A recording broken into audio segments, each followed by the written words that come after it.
Assalamualaikum warahmatullahi wabarakatuh.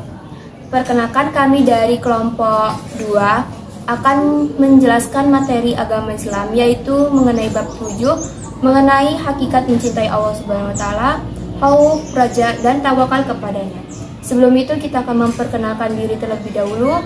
Saya Aisyah Naila, absen 3, dan adapun teman-teman saya yaitu Saya Diroma, absen 16. Saya Muhsin Ahmad, absen 22. Nama saya Darul Maulana, absen 9. Baik, itu saja yang bisa kami sampaikan. Selamat menonton semuanya. Assalamualaikum warahmatullahi wabarakatuh. Halo semuanya, kembali lagi di channel kami, yaitu channel kali ini kita akan membahas materi mengenai hakikat mencintai Allah Subhanahu wa taala, khauf, raja, dan tawakal kepadanya. Materi yang pertama yang kita akan bahas yaitu hakikat mencintai Allah Subhanahu wa taala. Mahabbah atau cinta adalah kecenderungan hati kepada sesuatu yang menyenangkan. Tingkatan cinta tertinggi dan hakiki adalah bentuk kecintaan kepada Allah Subhanahu wa taala. Nah, Islam mengenal konsep mahabbah kepada Allah sebagai bentuk kecintaan seorang hamba terhadap penciptanya. Seseorang tidak akan mengenal kesempurnaan iman tanpa mengenal keagungan Allah Subhanahu wa taala, kesabaran dan ketulusan Allah Subhanahu wa taala, serta nikmat-nikmatnya Allah Subhanahu wa taala yang berikan. Nah, Allah Subhanahu wa taala telah menetapkan cinta kepada orang-orang yang beriman sebagaimana firman-Nya dalam surat Al-Baqarah juz 2 ayat 165. Bismillahirrahmanirrahim. Wa minan nasi may yattakhidhu min dunillahi andada yuhibbunakum ka hubbillah walladina amanu ashaddu hubban lillah walau yaral ladina zalamu id yarawnal adaba wa annal quwwata lillahi jami'an wa annallaha syadidul adab. Artinya, di antara manusia ada yang menjadikan sesuatu selain Allah sebagai tandingan-tandingan baginya untuk mencintai seperti mencintai Allah. Adapun orang-orang beriman yang cintanya sangat kuat kepada Allah.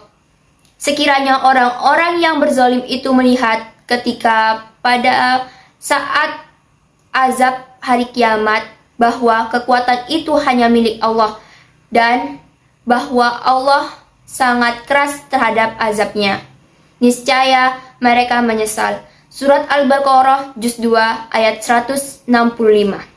Nah, jadi itulah firman-firman Allah yang menyatakan tentang mencintai Allah Subhanahu wa taala. Ketahuilah bahwa cinta terhadap Allah itu yang paling utama daripada cinta terhadap duniawi. Selanjutnya yaitu tanda-tanda mencintai Allah Subhanahu wa taala. Yang pertama, mencintai Rasulullah Shallallahu alaihi wasallam. Tanda bahwa kita tidak cukup mencintai Allah Subhanahu wa taala saja, akan tetapi kita juga harus mencintai Rasulullah Shallallahu alaihi wasallam, merupakan pembawa risalah terakhir yang diutuskan langsung oleh Allah Subhanahu wa taala untuk menyempurnakan akhlak, akidah bagi umat manusia. Yang kedua yaitu mencintai Al-Qur'an. Wujud cinta Al-Qur'an ini dapat dilakukan dengan membaca dan mengamalkan isi kandungan Al-Qur'an dalam kehidupan sehari-hari. Al-Qur'an ini diutus oleh Allah Subhanahu wa taala kepada Rasulullah Shallallahu alaihi wasallam melalui malaikat Jibril untuk sebagai petunjuk hidup bagi umat manusia sejak zaman Rasulullah Shallallahu alaihi wasallam. Yang ketiga yaitu menjauhi perbuatan dosa. Apabila kita sungguh-sungguh mencintai Allah Subhanahu wa taala, kita tidak rela membuat Allah marah. Dengan hal ini, kita menghindari hal-hal yang tidak disukai dan membuat Allah murka. Selanjutnya yaitu mendahulukan perkara yang dicintai Allah Subhanahu wa taala. Nah, misalnya, pada saat sholat asar, seorang hamba yang mencintai Allah akan melaksanakan sholatnya terlebih dahulu dan tidak menunda-nunda waktunya untuk duniawi seperti bermain sosial media dan maupun tidur. Yang terakhir yaitu tidak gentar menghadapi hinaan. Orang-orang yang mencintai Allah Subhanahu wa taala akan tetap teguh pada agama Allah walaupun mereka banyak mendapati hinaan dari orang-orang lain. Mereka percaya bahwa mereka berada di jalan yang Allah berikan. Dengan Allah akan memberikan mereka pertolongan dan memberikan jalan yang terbaik untuk mereka walaupun banyak orang-orang yang tidak menyukainya. Selanjutnya yaitu cara meningkatkan cinta kepada Allah Subhanahu wa taala. Yang pertama yaitu memahami besarnya cinta Allah Subhanahu wa taala kepada hambanya. Allah Subhanahu wa taala memberikan banyak nikmatnya kepada hambanya, baik maupun mukmin ataupun tidak. Seperti kesehatan, oksigen, makanan, pekerjaan, dan sumber daya alam lainnya yang ada di bumi ini adalah wujud nikmat yang diberikan Allah kepada kita. Kedua, yaitu senantiasa membersihkan hati.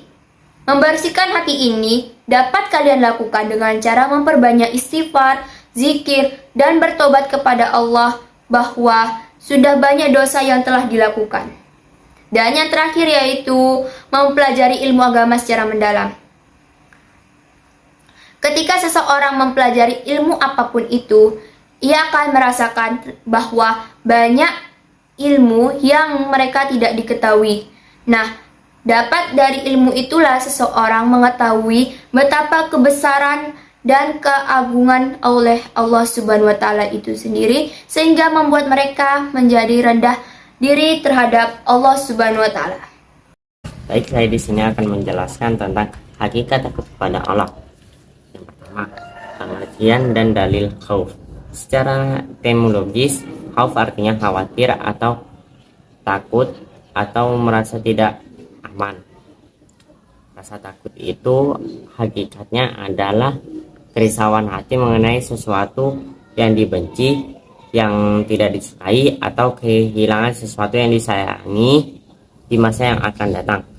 Takut kepada Allah, al-khauf minallah, adalah sifat orang bertakwa dan sekaligus beriman kepada Allah Subhanahu wa taala. Hal tersebut sesuai dengan firman Allah sebagai berikut: fala tahsarun nasa wa ahsauni wala tasrabu tastaru bi ayati samanan qalila wa malam yahkum bima anzalallahu faulaika humul kafirun. Oleh karena itu, janganlah takut kepada manusia, tetapi takutlah kepadaku. Janganlah menukar ayat-ayatku dengan harga yang murah. Siapa yang tidak memutuskan suatu urusan menurut ketentuan Allah, maka mereka itulah orang-orang kafir. Yang kedua, tanda-tanda takut kepada Allah sebagai berikut. Yang pertama, menjaga lisan dari perbuatan dusta. Sebagai makhluk sosial yang berinteraksi dengan orang lain, seorang hamba Allah yang takut kepadanya akan menjaga lisannya supaya tidak menyakiti hati orang lain ketika berbicara. Yang kedua, menghindari iri dan dengki. Sifat iri dan dengki muncul akibat kurangnya bersyukur kepada Allah Subhanahu wa taala. Seorang hamba yang takut kepada Allah akan selalu menerima kenyataan dengan ikhlas dan melihat sisi positif dari setiap peristiwa hidup. Yang ketiga, tampak dari ketaatan kepada Allah Subhanahu wa taala. Seorang hamba yang taat kepada Allah akan senantiasa menjalankan perintahnya dan menjauhi larangannya. Yang keempat, menjauhi makanan haram. Sesuatu yang diharamkan oleh Allah Subhanahu wa taala pasti membawa lebih banyak mudarat bagi diri kita dibandingkan dengan manfaatnya. Yang kelima, menjaga kaki dan kedua tangan dari sesuatu yang haram. Seluruh anggota tubuh akan dimintai pertanggungjawaban ketika kelak di akhirat.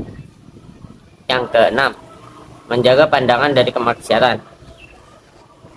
Menjaga pandangan tidak selalu diartikan dengan memejamkan mata atau menundukkan kepala ke bawah, tetapi lebih kepada mengendalikan hawa nafsu. Di sini saya akan menjelaskan tentang hakikat dan pengertian mengharapkan sesuatu kepada Allah atau sifat raja. Sifat raja secara etimologis adalah mengharapkan sesuatu, sedangkan secara istilah adalah mengharapkan karunia dan rahmat dari Allah Subhanahu wa taala. Apabila kita memiliki sifat raja, harus dibarengi dengan amal-amal soleh.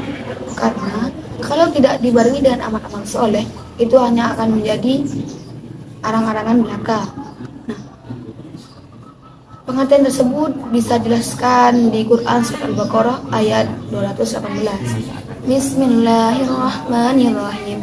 Innal ladzina amanu wal ladzina hajaru wa jahadu fi sabilillahi ulaika yarjuna rahmatallah wallahu ghafurur rahim. Yang artinya, sesungguhnya orang-orang yang beriman serta berhijrah dan berjihad di jalan Allah, maka mereka mengharapkan rahmat Allah, dan sungguhnya Allah Maha Pengampun dan Maha Penyayang. Ketika seorang memiliki sifat raja, ia akan terus berusaha untuk taat kepada Allah Subhanahu wa taala dan optimis walaupun dia beriman dosa.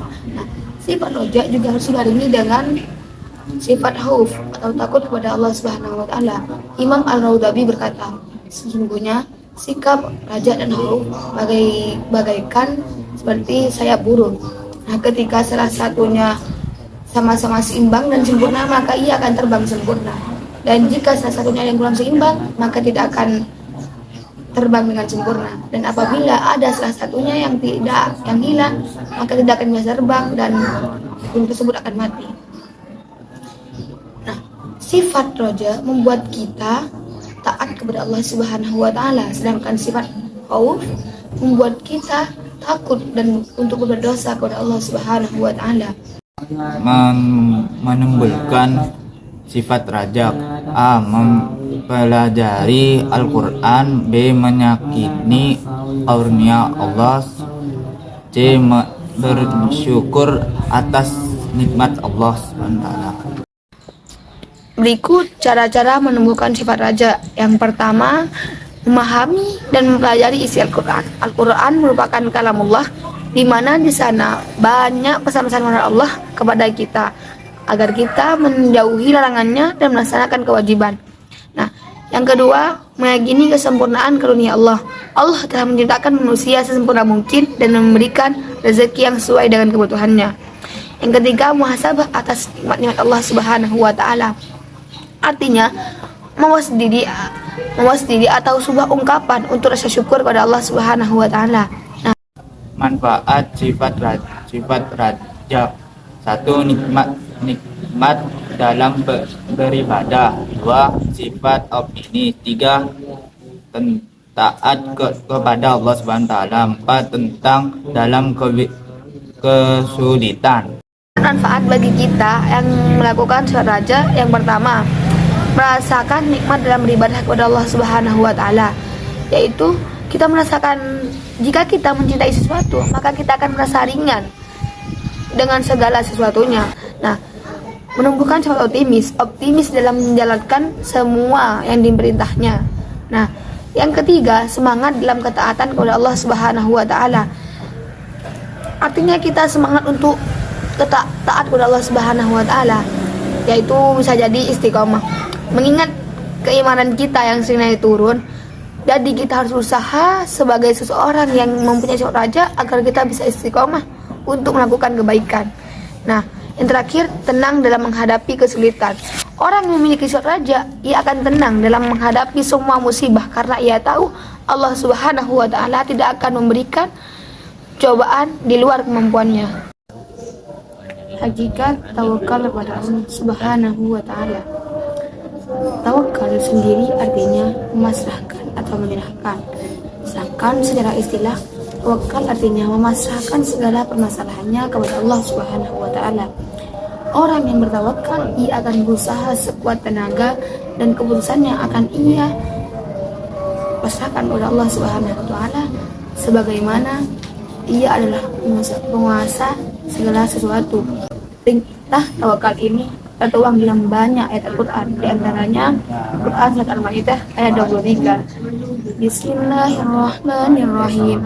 Qala rajulan minal ladina yakhafuna an amallahi alaihim adkhulu alaihimul baba fa idza dakhaltumuhu fa innakum ghalibun wa 'alallahi fatawakkalu in kuntum mu'minin, yang artinya, berkatalah dua orang laki-laki yang bertakwa yang mereka diberkati oleh Allah Subhanahu wa taala, masukilah pintu negara itu untuk menyerang mereka penduduk Baitul Maqdis. Jika kamu memasukinya, maka kamu akan menang. Bertawakallah hanya kepada Allah jika kamu orang-orang mukmin. Quran Surat Al-Maidah ayat 23. Manfaat sifat tawakal, antaranya yang pertama adalah diberikan rezeki yang cukup. Artinya orang yang memiliki sifat tawakal, dia akan Allah berikan rezeki yang cukup untuknya. Yang kedua, yakni dijauhkan dari godaan setan. Setan adalah makhluk Allah yang ingkar dan berusaha untuk membujuk manusia ke dalam kemaksiatan. Namun bagi mereka yang memiliki sifat tawakal, itu tidak akan berpengaruh. Yang ketiga, yaitu dicintai oleh Allah Subhanahu wa taala. Sungguhnya Allah mencintai orang-orang yang bertawakal kepada mereka. Jadi Allah mencintai orang-orang yang bertawakal kepadanya. Nah, yang keempat adalah diberikan kenikmatan yang tiada hentinya. Allah akan memberikan kenikmatan berupa kesenangan dalam kehidupan yang tidak diduga pada kaum muslim yang bertawakal hanya kepada Allah. Adapun kenikmatan yang Allah berikan kepadamu itu hanya di dunia, dan apabila bagi mereka yang beriman dengan tawakal kepada Allah, maka ia akan diberikan kenikmatan di sisi Allah saat dia di akhirat. Baik, itulah yang materi yang sudah kelompok kami sampaikan. Mohon maaf bila ada kekurangan ataupun salah mengucapkan kalimat maupun dalil, mohon dimaafkan. Dan semoga materi kami sangat bermanfaat untuk bagi kalian semua yang sudah menonton video ini. Terima kasih. Wassalamualaikum warahmatullahi wabarakatuh.